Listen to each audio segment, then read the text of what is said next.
We'll get started on our next panel. The panel is entitled Energy, Oil and Gas, Renewables and Regional Dynamics. It is moderated by Dr. Andrew Persiletti, President of Al-Monitor, who will be introducing our speakers. Go ahead, Doctor. Thank you. First, I'd like to thank Dr. Barham Saleh and the organizers of the conference here at the American University of Iraq, Sulaimani, for giving me this opportunity to participate and chair this panel with such a distinguished group. I also especially appreciate the opportunity because it comes on the anniversary of the overthrow of Saddam Hussein and of the massacre at Halabja, part of Saddam Hussein's crime of genocide against the Iraqi Kurds. We can never forget the specific and unusual cruelty of Saddam's regime and what he did here in Iraqi Kurdistan and throughout Iraq in his reign of terror. So it's a special occasion to be here with old friends and new friends to see Iraq 20 years later going through such an exciting and positive transition. For this panel, we've got a fantastic group. I'm just going to start on my far right, His Excellency Laith al-Shaher. He is the Deputy Minister of Oil for Distribution Affairs for the government of Iraq.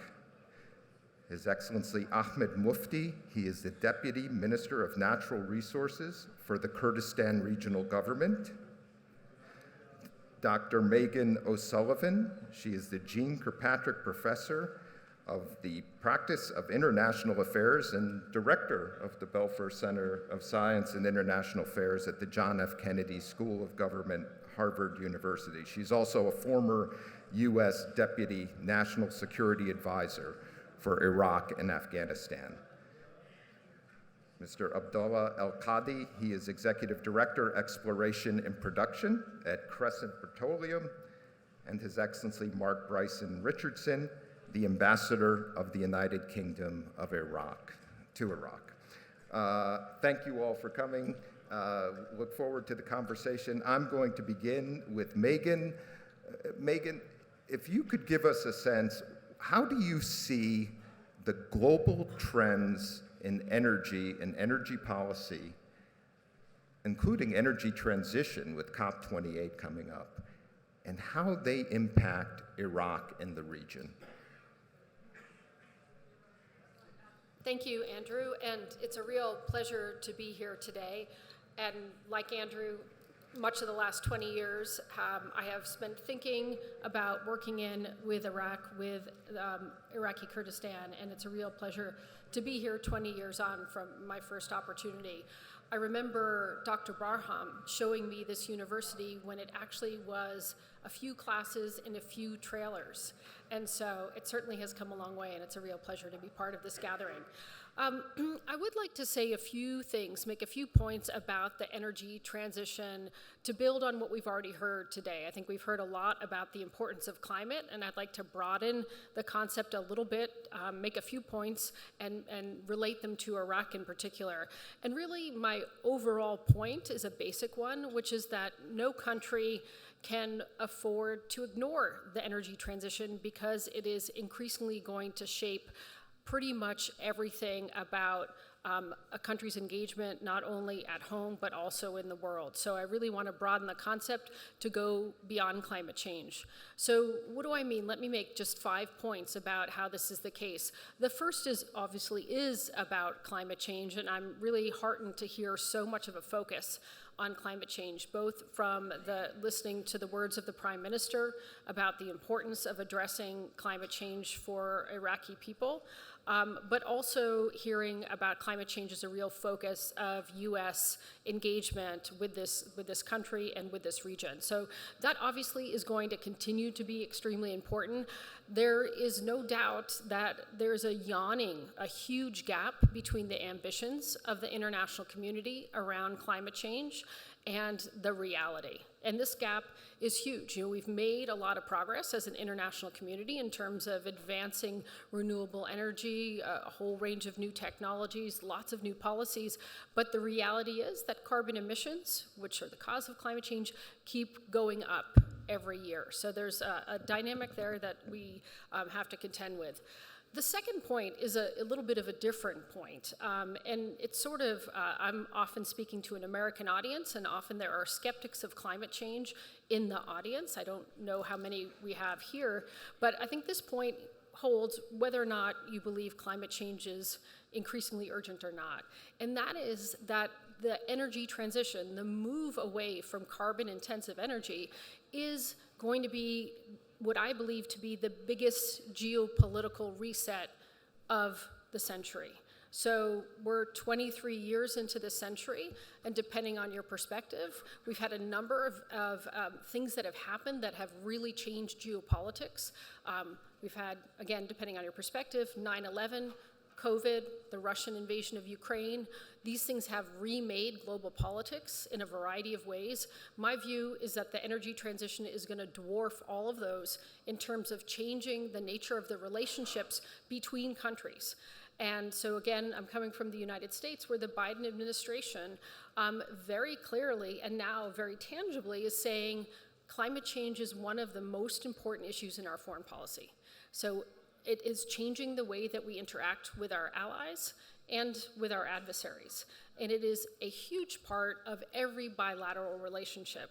So that's, again, going to be a real dynamic of geopolitics going forward, is that the actions that countries and companies are going to take to try to either address the energy transition or to slow down the energy transition are going to change the way that they interact with the world. And in the United States, we've had this massive piece of legislation where the US government is going to spend a minimum of about $400 billion on climate change initiatives over the next 10 years. And my assessment is that's the beginning, not the end of it. And that, of course, is having big implications for our relationship. The third point, getting closer for what this could mean to Iraq, is that the energy transition is going to have a major impact on the flow of capital around the world. And if you think about it, the last several decades, you've had big flows of capital going into developed markets. Now we need to have big flows of capital going into the emerging markets and the developing world. And the numbers here are staggering. So there are a variety of estimates, but generally the sense is that the world is going to need $4 trillion of investment every year out to 2050 to reach global climate goals. And again, whether or not that happens, we'll see, but you can imagine just the effort to move in that direction is going to involve trillions of dollars of investment each year. That's the ambition, and we'll start more to move in that direction. And so really thinking about what it means to be consistent with that and what it means to capture some of those investment flows is going to be really important.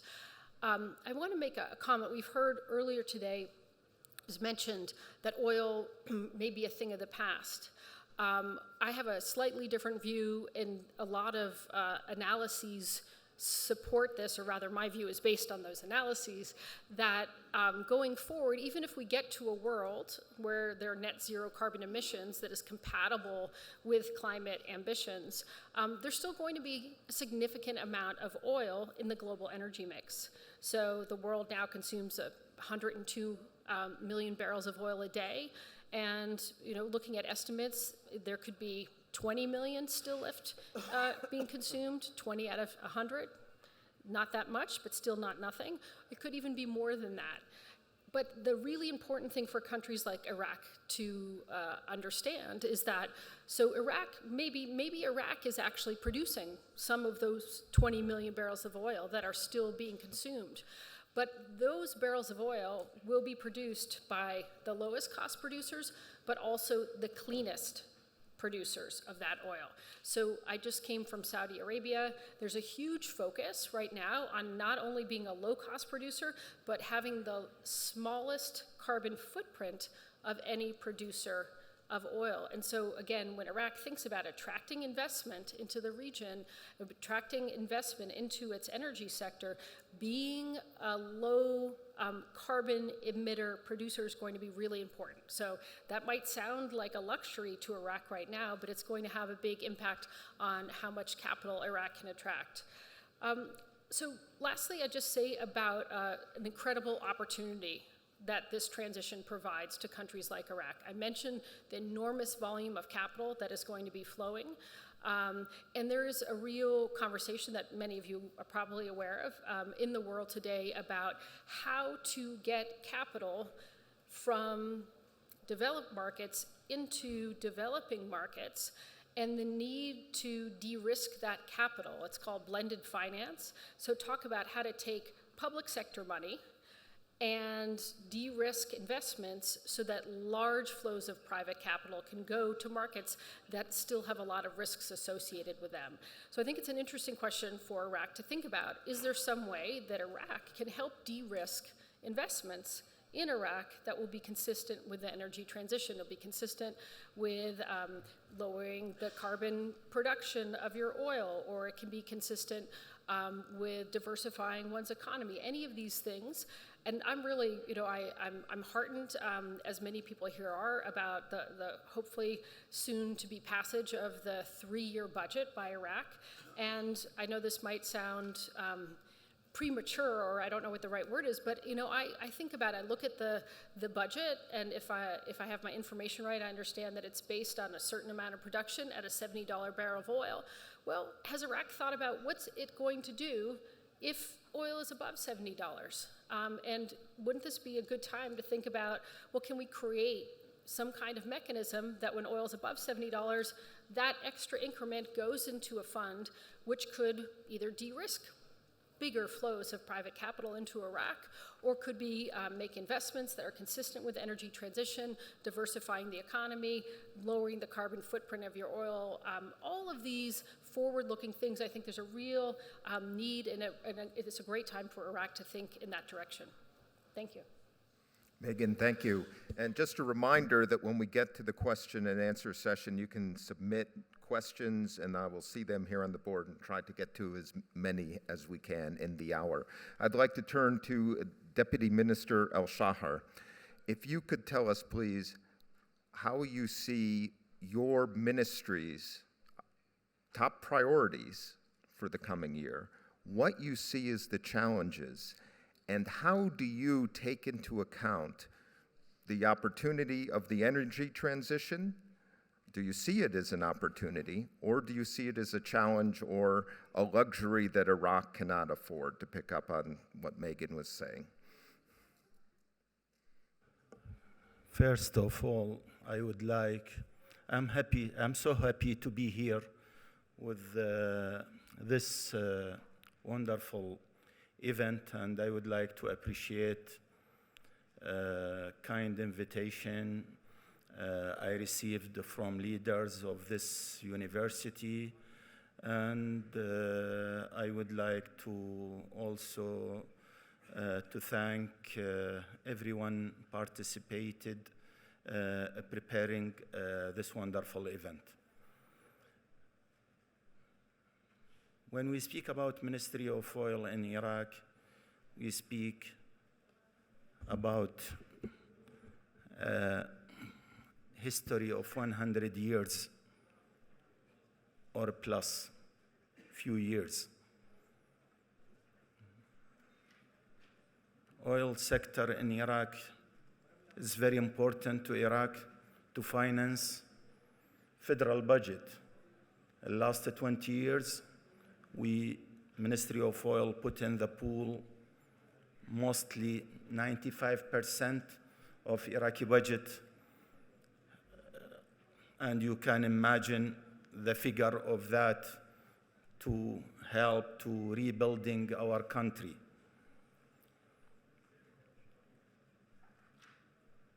Ministry of Oil, or Iraq, number 4th in the world as a reserve, oil reserve. Number 2 in OPEC, oil production. So that reflect challenges which we face. We should improve and enhance oil production from our oil field and upstream activities. We should match international demand of oil and to keep balance between consumers and producers with the good relationship with all of them. We are one of the important producers in the world, and Iraq is very important to main consumers in East and West.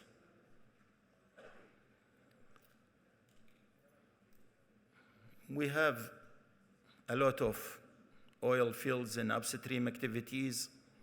We would like to develop and to increase the production, but according to this balance, which I spoke about it. Also, we need to keep our outlets of exportation, I mean oil terminals and pipeline, and diversity of this pipeline to other countries, not only in Basra oil terminals.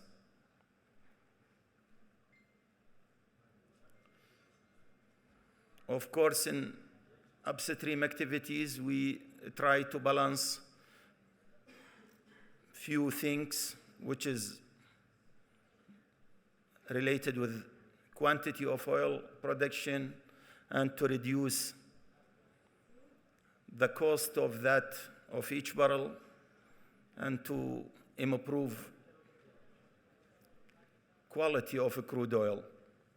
Less water, less sulfur, less sands or any other content.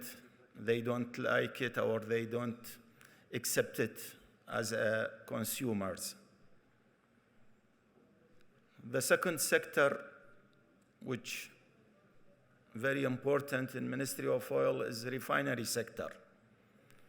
Nowadays, we have a capacity of refining 800,000 barrels per day. But as you know, or at least specialists, they know, our refineries, it's old, and the capacity approximately 50% of it heavy fuel oil production. So it is not a secret to inform you, we import products as gasoline or gas oil or even kerosene.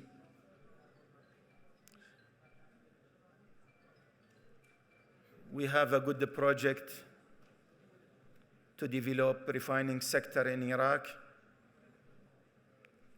One of those very important and very close to commencement of operation, it is Karbala Refinery, which is very unique, modern refinery. We speak about 150,000 barrels per day, or a 5 standard, which is, we should commence operation of Karbala Refinery within next 2 months. Second project in refinery is important, is FCC unit in Shu'aiba and Basra Refinery, which is very complicated, constructed by Japanese companies. It is very complicated, very unique, and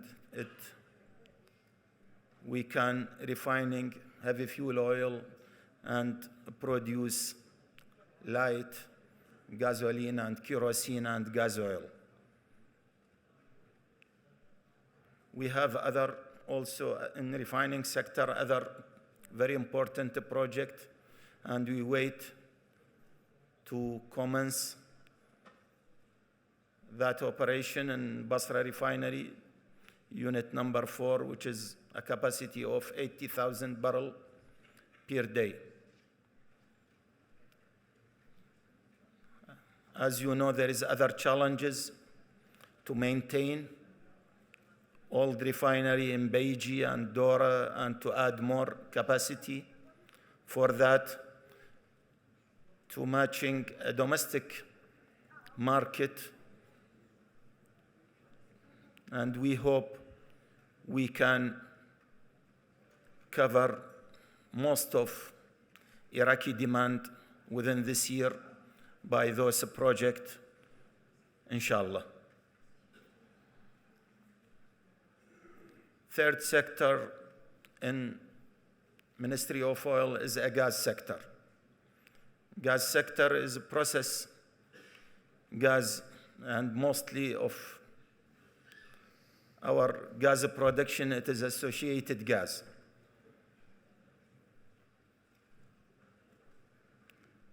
Since 15 or more than 15 years ago, Ministry of Oil set up a new plan to capture a gas, and we started with Gas Master Plan 2005. How can we gathering this gas and to capture it, not to flare it? Our first project, it was Shell Mitsubishi South Gas Company project. We speak about, and our commitment, 2 BCF of gas. We started in 2013, commencement of operation of that project with 250 million SCF. Now we reached 1 BCF plus, which is good progress really, and also there is a few other projects in Nasriya with GE Baker Hughes project and with Halfaya in Misan. We speak approximately about 300 million SCF capturing gas, and there is other project with Total 2 phases of gas, each phase 300 million SCF. First stage from West Gorna 2 and Majnoon and Artawi, and second stage from Luhays, Sabba, and Bin Umar.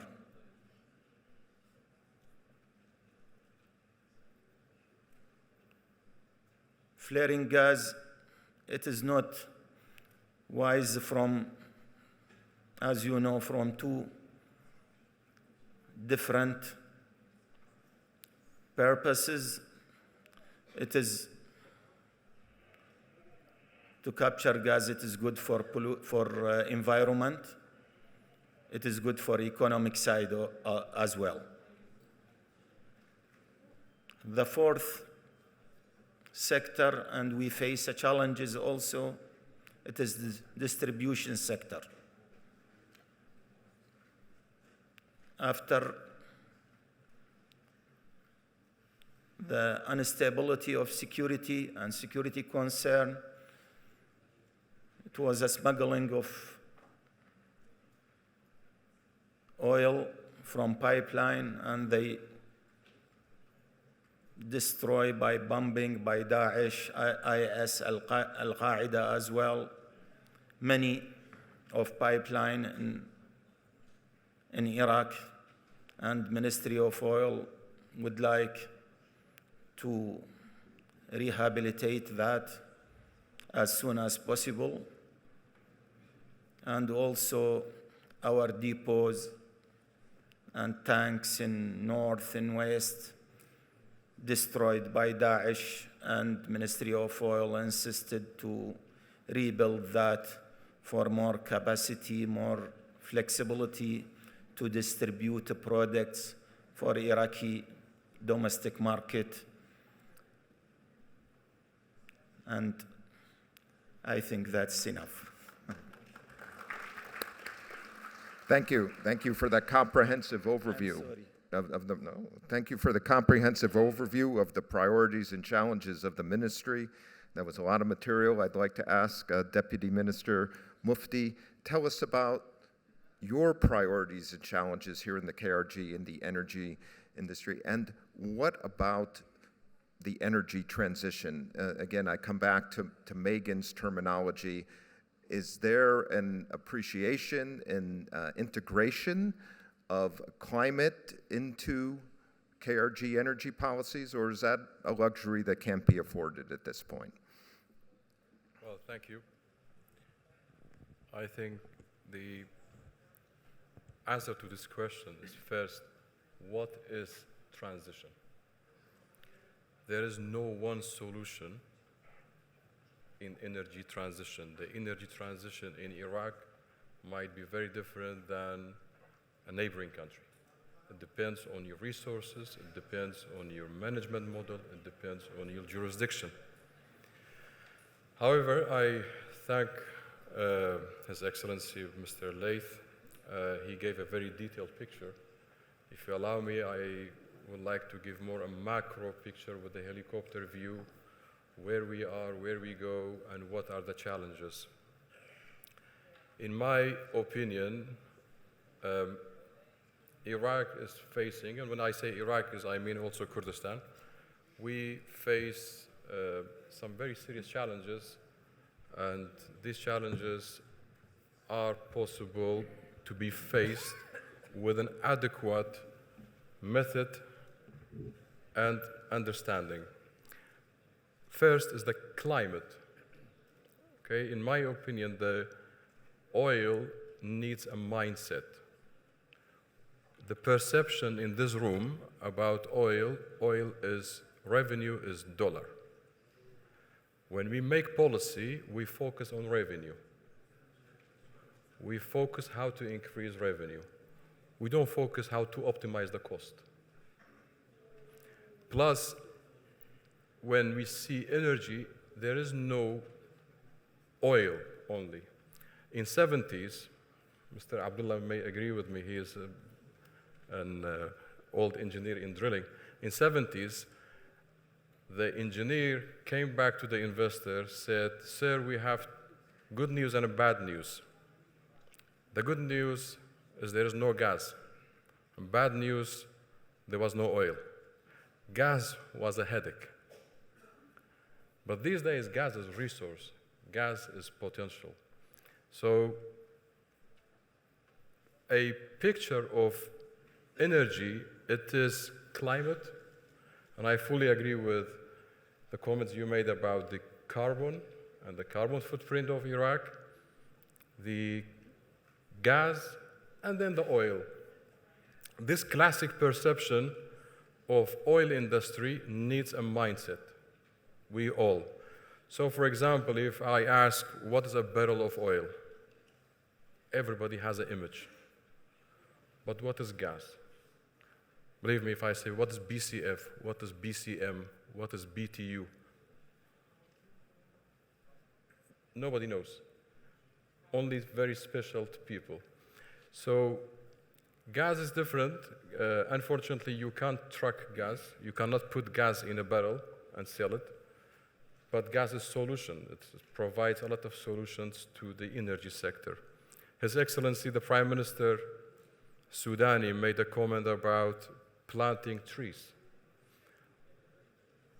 The trees that you can equivalent to planting trees, if you cut the flare of Iraq, 1 BCF we flare, correct me if I'm wrong, 1 BCF, if you cut it, it's equivalent to 20 million trees you planted per year.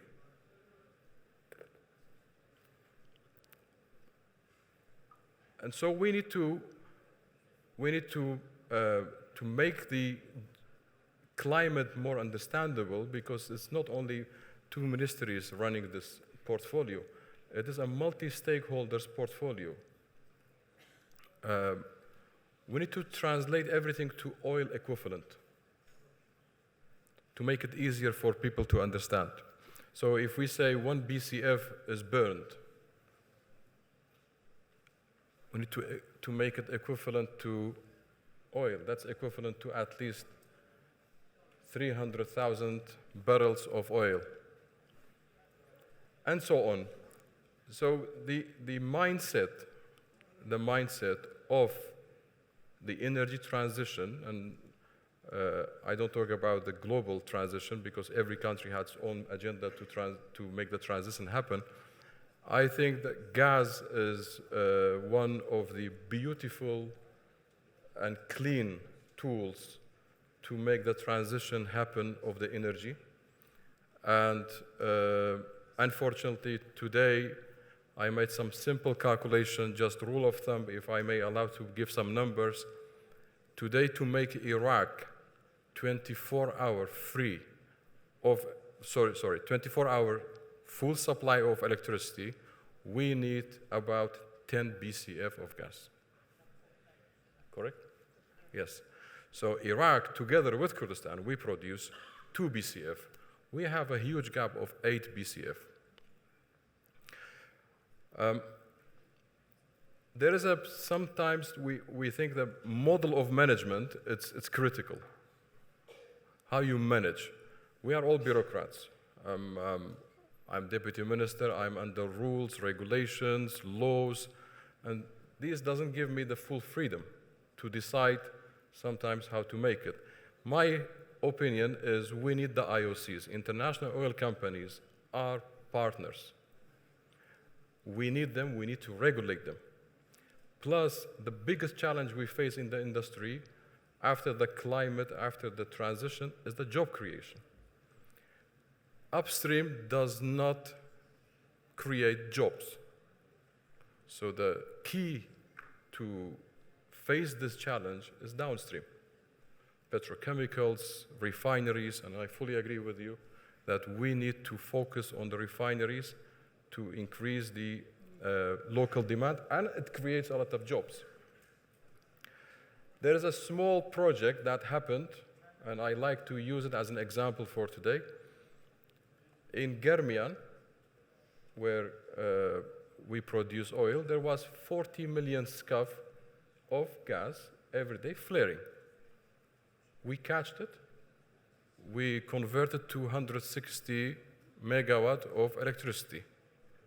And that provided us a cut-off footprint of 800 metric tons CO2 every day. It's a small one.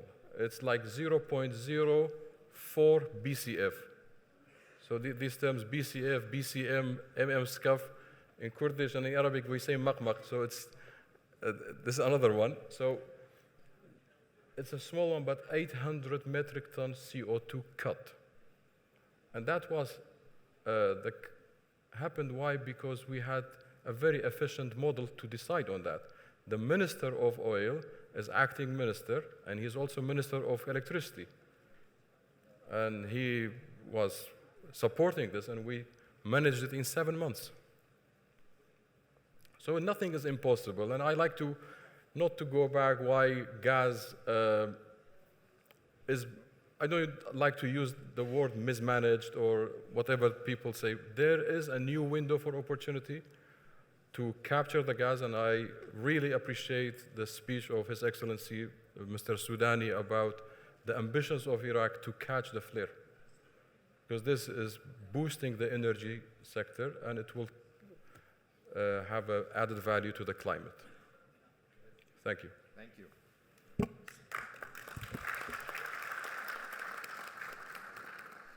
I'd like to come to Abdullah Al-Qadi. You have experience here in Iraq, in the Kurdistan region, in both oil and gas. with your companies. How do you see, as someone in the private sector who's been invested in Iraq and in the Kurdistan region, how do you assess the opportunities and risks for investors? And when we're talking about climate transition, renewables, do you see opportunity in that sector as well?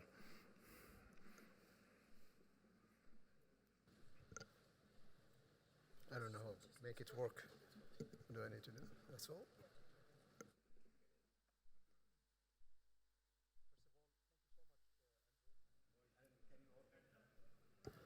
Okay, I think now. Thank you, Andrew, for this question. It's quite interesting, and it's quite interesting to answer it after I heard from both His Excellency Mr. Layth al-Shahar and His Excellency Mr. Ahmed al-Mufti. But if you would allow me, please, to address the audience in Arabic, if that's okay with you. I just feel more comfortable speaking in Arabic, actually. Nevertheless. في البداية أود أن أتقدم بشكري إلى فخامة الرئيس برهم صالح وإلى الفريق الذي نظم هذا المؤتمر الرائع حقيقة البديع. أول مشاركة لي أنا شخصيا في هذا المنتدى، وحجم سعادتي بالحضور اليوم توازي حجم سعادتي بعدم السعادة لأنني افتقدت الست جلسات السابقة، بس إن شاء الله من الجلسات القادمة نكون من المشاركين دائما وأبدا. واقع الأمر العراق هذا البلد العظيم الذي حباه الله بكل الثروات. نحن اليوم لا نتحدث عن ثروات العراق، نتحدث فقط عن ثروة النفط والغاز. الثروة التي يمتلكها العراق من شماله إلى جنوبه، من شرقه إلى غربه. ما يستثمر منها هو جزء بسيط جدا جدا، وما يمتلكه العراق من مقومات حقيقة سواء في قطاع النفط أو الغاز. نتحدث عن الغاز يمكن تحديدا إجابة على سؤال أندرو. من الممكن حقيقة زيادته إلى مستويات عالية، من الممكن الوصول إلى أرقام عالية قريبة من الرقم اللي ذكره الأستاذ أحمد المفتي، 10 BCF في اليوم، يعني 10,000 مقمق باللغة اللغة النفطية الدارجة. نعم، 10,000 مقمق. ممكن الوصول إلى رقم قريب منه حسب التقديرات الحالية. ما يمكن إنتاجه للعراق سواء من الغاز المصاحب إذا تم إن شاء الله يعني إمكانية يعني إيقاف هدره وحرقه، إضافة إلى الغاز الحر في حقول كردستان وحقول الغرب مثل حقل العكاز وحقل المنصورية وحقل سيبة، ممكن الوصول لحوالي تقريبا 7,500 مقمق، يعني طبعا القدرة القصوى. ولكن وزارة النفط حسب علمي ناوية بالقيام بمناقصة لجولة تراخيص جديدة السادسة متعلقة بالمناطق الحدودية تحديدا الغازية في المناطق الغربية والشمالية كذلك، في اعتقاد أنه سيتم استكشاف كميات أكبر من الغاز، وبالتالي سيمكن للعراق أن يوفر كميات عالية من الغاز. هذا فيما يخص جزئية ما يمتلكه العراق من ثروة جزئية. كيف يمكن استغلال هذه الثروة التي حباها الله لهذا البلد العظيم؟ العراق حقيقة مثل أي بلد آخر في العالم يحتاج إلى عاملين رئيسيين من أجل النجاح في الاستثمار في هذه الثروات وتمكين شعبه حقيقة من هذه الثروات بشكل مناسب. العامل الأول هو التشريعات والقوانين. لا بد للدولة أن تضع تشريعات وقوانين التي تساعد المساهمين وتساعد المستثمرين سواء كانوا من داخل البلد أو من خارج البلد. نحن مثلا كشركة إماراتية ذو جذور عراقية بأي حال من الأحوال، ولكن نحن شركة إماراتية، أنا شخص إماراتي.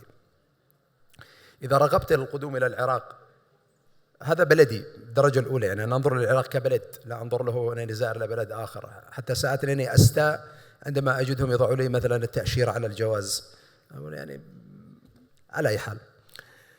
ما أود قوله هنا أنه عندما أتي إلى هذا البلد أريد أن أطمن أن هناك القوانين والتشريعات التي تضمن لي كمستثمر القيام بالأعمال التي أنوي القيام بها من أجل استثمار هذه الطاقة الموجودة في البلد.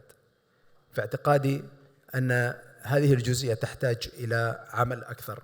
نتمنى أنه إن شاء الله هذه الجزئية يمكن تلافيها مستقبلا. أنا على إيمان كامل برغبة وقدرة الحكومة الحالية في العراق بقيادة السيد محمد شياع السوداني وفريقه العامل على فعلا تصحيح هذه النقطة. العامل الآخر هو تشجيع القطاع الخاص والنظر له كمساهم، كشريك، كما ذكر الأخ أحمد، كبارتنر، شريك، وليس كخادم أو مقاول. لأنه في الحالة هذه حقيقة إذا نظر له كمقاول هو ينظر إلى مصلحة وقتية ومن ثم الاختفاء، بينما إذا نظر له كشريك سينظر إلى الجانبين، الربح والخسارة. لا يمكن فقط للمساهم أن ينظر له كمقاول. هذا في رأيي، مع احترامي حقيقة الآراء التي قد لا تتفق مع هذا الرأي، لكن الشراكة دائما هي أفضل وأقصر وأضمن الطرق للنجاح في أي مشروع. إذا أتيت واستثمرت أنا مبلغ مليار أو مليارين في هذا البلد أو في أي بلد، ووجدت القوانين الضامنة لهذا الاستثمار، ووجدت أن مثلا الأمور الأخرى الساندة كموضوع مثلا الأمن وموضوع مثلا البيروقراطية ممكن تجاوزها وحلها. العامل الآخر الذي يهمني حقيقة أن شريكي في البلد، سواء كانت وزارة النفط في بغداد أو وزارة الثروة الطبيعية في الإقليم أو أي جهة أخرى، تنظر لي كشريك، تتعامل معي كشريك. هذه نقطة جدا مهمة في رأيك. فما أراه أن العراق يمتلك قدرات هائلة وهائلة جدا، ويمكن له الوصول وبسهولة نظريا، قد ربما عمليا تحتاج إلى مجهود أكبر، لكن نظريا بسهولة إلى تحقيق أهدافه بالاكتفاء الاكتفاء إلى قدر كبير، حوالي 80% من احتياجاته إلى الغاز. ويمكن حقيقة مع هذا الاكتفاء خلق آلاف فرص العمل للشباب العراقي في الشمال وفي الجنوب. ممكن حل أيضا مشاكل مجتمعية التي قد ربما الدولة تواجهها في بعض المناطق الساخنة، عندما يقوم الشريك المستثمر بالعمل في هذه المناطق وتوظيف شباب وشابات أهل المناطق هذه واستخدامهم كعامل تحفيز وعامل دعم، عوضا أن يكونوا عامل حقيقة هدم وتخريب. فما نتمناه أن تكون هذه الحكومة بإذن الله تعالى على قدر الآمال في تحقيق هذه الأهداف. شكرا جزيلا.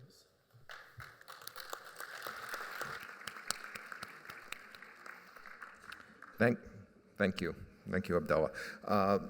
Ambassador, you are ambassador of a very important country with a long history in Iraq. You engage the government in the region every day in terms of your priorities in the Middle East. How does energy factor into your engagement with the Iraqi government and the Iraqi Kurdistan region?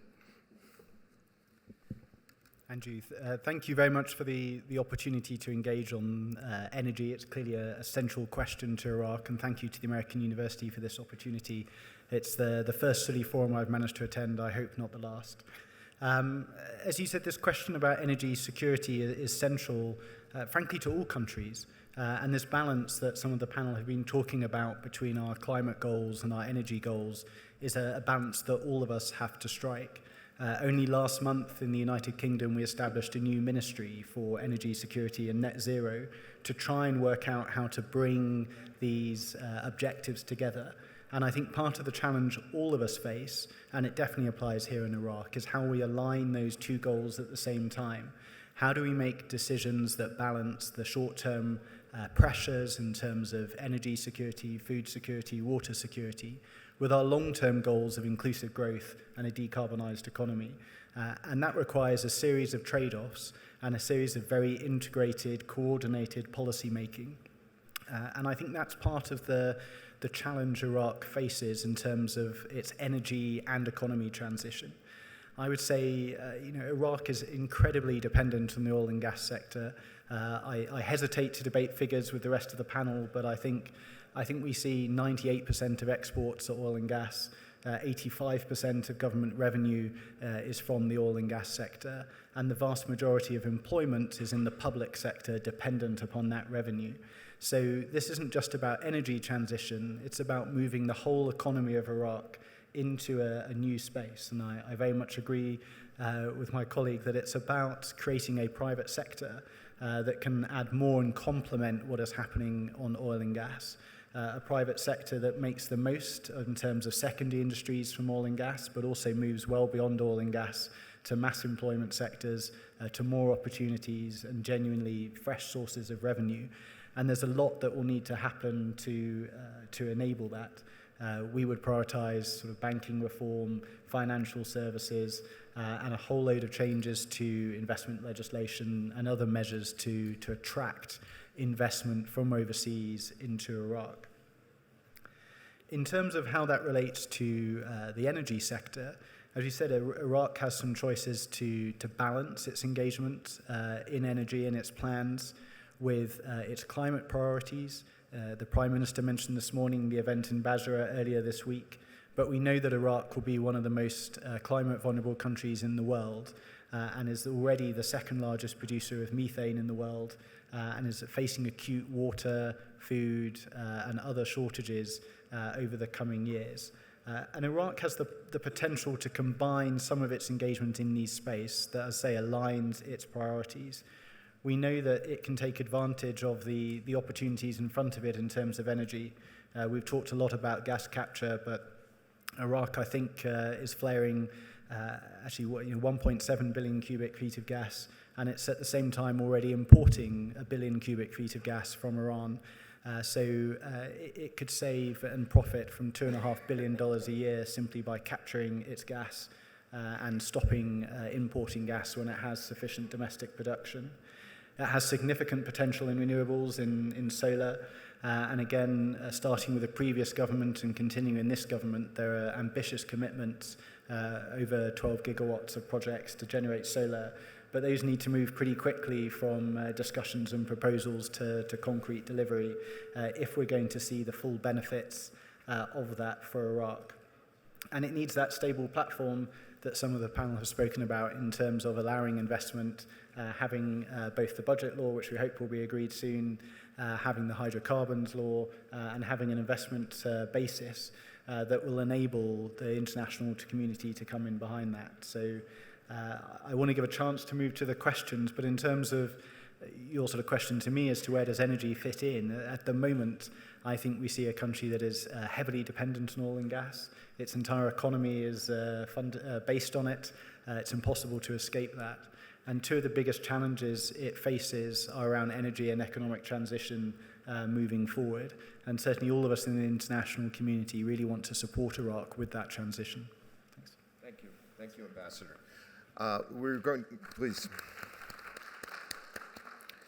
We are going to turn to questions, so please submit them via the QR code. I'm going to ask one just to kick us off while we get a few in the queue, and if you could give short answers. These have been rich presentations, very detailed, very analytical, but we want to try to get a number of questions in. I first want to ask about Iran. Iran is a major player here in the region. It's also a major energy player. And if there were some type of nuclear deal with Iran or not, that has an impact on the energy situation and may have an impact even here in Iraq. Let me start with Megan again quickly. If you could, I know it's hard to disentangle the energy issues from Iran from some of the political and strategic issues, but if you could give your kind of take on what you see the impact of a nuclear deal, not a nuclear deal with regard to Iran's oil and gas capabilities, including here in Iraq. Thank you, Andrew. So I see really two parts of this question. Is one, would a nuclear deal have, what kind of impact would it have? And then implicit in that, but I think equally or maybe even more important, is just how likely is such a deal in the short term? So I think the first part can be dealt with quite quickly in the sense that obviously there would be a significant impact in the sense that if Iran were not just able to, but also encouraged to bring its oil and gas into the global markets, that would be, depending on your perspective, but that would certainly have an impact on the price and have an impact on the flows of energy. The actual fact is that Iran's oil has been flowing, even though it is sanctioned by the United States. The United States and other countries have not really implemented the sanctions as much as they might have been implemented. So that's one thing to watch, actually, is could things move in the other direction where the Biden administration and other governments decide, for whatever reason, that they're going to put more focus on implementing the sanctions that have been put in place. The second part of the question about how likely is some kind of deal, I don't like to be a glass half full person, since we've been using that terminology a bit. It's hard from an American perspective to see how the current situation would be conducive to a successful deal right now. I don't want to, diminish the fact that the deal between Saudi Arabia and Iran hopefully will bring down tensions in the region and could change some dynamics in a fundamental way. So I think there's certainly that opportunity. But when I think about some of the impediments to a deal, they're in Tehran and they're in Washington, D.C., and they have to do with domestic politics. And I think many of those dynamics have not changed. So it is a little difficult for me to see how this current environment ends up in producing a nuclear accord of some type, particularly when the real focus, I think, in Washington has shifted to just the extremely high levels of enrichment of uranium that the Iranians are currently doing. The one thing I would say, and I don't want to leave people with the impression, actually my feeling is that the U.S. foreign policy towards Iran has primarily been in spite of oil rather than because of oil.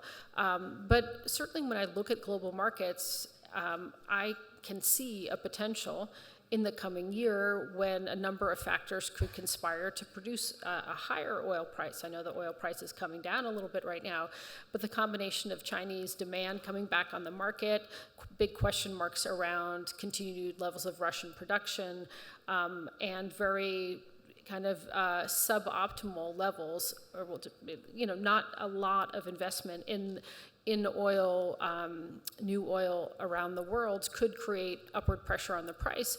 And that always, gets people talking about opportunities to find some kind of diplomatic understanding with Iran and other countries that might be able to bring more oil to market. But right now, I'm not particularly optimistic. Let me ask His Excellency Deputy Minister Ashahar on this point. Is Iraq having success, and do you think it's possible to reduce imports of Iranian gas? And how satisfied are you at this point with the steps toward integration with some of the Gulf states to provide gas alternative? And again, we only have 5 minutes, and I'd like to get some I know it's a big question, but a short answer, but I wanted to get your take on this. Gas industry is more complicated than oil industry, as you know. Of course, we have a potential reservoir to produce gas from free gas geological formations in western of Iraq, and it is good to produce more gas for exporting gas. First of all, we should matching our demand domestically. Ministry of Electricity ask for more gas and more, and electricity power is very important to rebuild Iraq and to operate our factories and even for other purposes, activities in Iraq. And gas also, it's important for our vision to establish a petrochemical industry in Iraq, which could provide a good opportunity for another industries in Iraq. It's like a gate for other industries in Iraq. So if we reach, as my colleagues say 10 or 8 billion scuff per day, there is a high potential to export gas. Now we're thinking to export gas by a new method from Basra Gas Company, mostly LPG and condensate, and we try to minimize the degrees less than and less, but as you know, it needs investment until we reach LNG plants in Iraq. For pipeline, if we have a target to reach Europe countries by gas, and there is really a good demand there. So for geopolitical side, it is not very optimistic picture nowadays. We hope, inshallah, it goes better day by day, and to thinking about export by pipeline to Mediterranean Sea countries, to Italy, Greece, or other countries in Europe, and join a network in Europe. If we achieve that, of course, that need a lot of money as investment in gas industry. We hope, and our target to make this gas good for Iraq, for Iraqi people, good for prosperity, and to develop gas sector and other sectors, as I mentioned, other industries. So it is a big challenge, but it seems for me, it's a quite good potential future for Iraq to reach such level of gas industry. I have a question here, and again, we've only got about 2 minutes left. Excellency Deputy Minister Ahmed Mufti, there was a further question on the KRG gas resources. What is kind of your message to those who are looking to invest in this sector in Iraq, picking up on some of the things that Mr. Al-Qadi said?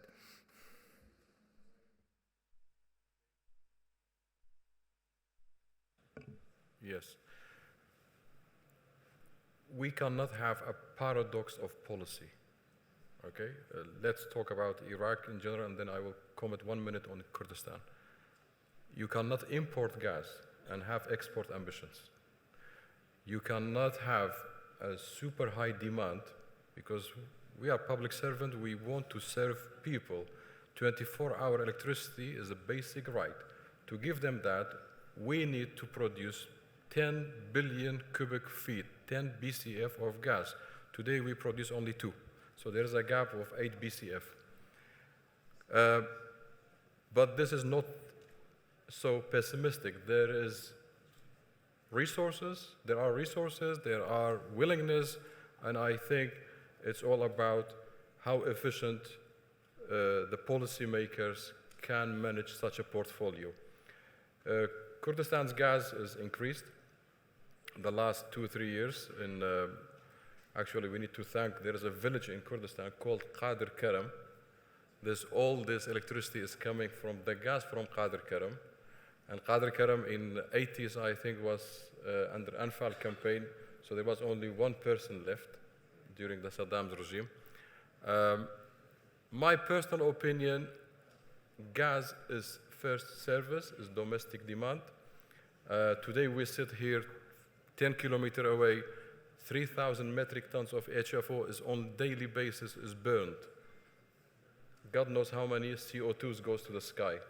So let's replace this all by the gas, and there is a lot of gas, upstream potentials, low-hanging fruit, for example, Akkas. And for example, the other fields which Mr. Laith is much more knowledgeable than myself about the geology of these fields. It's all about willingness. It's all about willingness. and there is possibility. Iraq is rich in resources. We have every year thousands of engineers graduated from top universities, and I think there is every single tool available to reach that target. The question is how, and we all need to agree on it. Running a little over time, and I feel like I'm failing as a moderator by not keeping on time, but we have such great panelists. I'm just going to get to 2 more questions, if that's okay, Your Excellency. One question for 2. Okay, there are different types of questions. I was going to ask, there was a question here for the ambassador about how has the Chinese role, including the Iran-Saudi brokerage deal, how does this affect the energy calculation in the region? I think I'm going to need more time to think about it as well as answer the question. But briefly, look, the Iran-Saudi deal is positive, however you look at it. I think China played a role over the last few years. Everyone, I think, has been encouraging this kind of approach and lowering of the tensions. Iraq has played a very positive role in that. It has to be a positive step to reduce those tensions, encourage some kind of normalization. But the next step is part of this broader agenda in terms of concrete steps to de-escalate from Iran and to enable us to move beyond the phase we're in now to a phase where we can talk about genuine, economic cooperation across the region, normalization, and sort of further moving forward. So this is definitely a really positive step.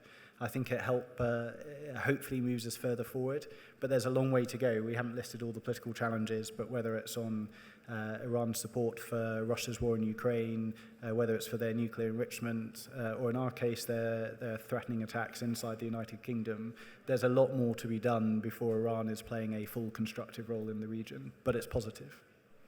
Very good. Mr. Abdullah, in 15 seconds. I feel bad we didn't come back to you for... I just wanted actually to comment on what His Excellency Mr. Layth al-Shar and His Excellency Ahmed al-Mufti just mentioned earlier about the Iraq potential in terms of availability of gas on ground. The gas on ground is massive. And all what Iraq needs is to have the will, the plan to actually, exploit that gas. That's all what it needs really in terms of opportunity. The opportunity exists. It just needs the people who will make it happen. And when it happens, really, it will be a true, really change for Iraq in terms of energy independence and in terms also of improving the economy by creating jobs and by helping those poorer areas. Gas mostly, as actually, subhanAllah, is in areas where they are poorer than other parts of Iraq.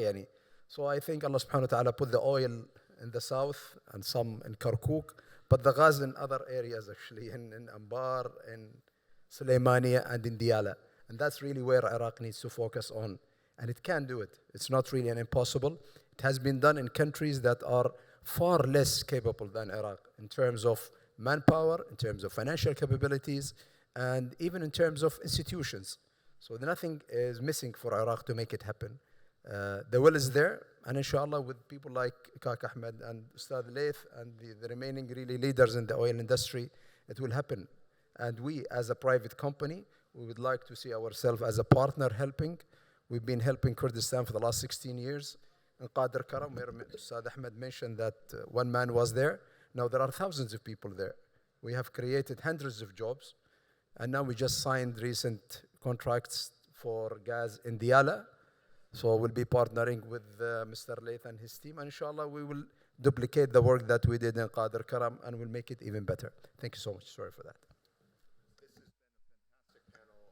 I'm feeling some guilt about going over, but it's mitigated by such a rich conversation with some brilliant policymakers, distinguished diplomats, private sector leaders, and then expert former policymaker with Megan.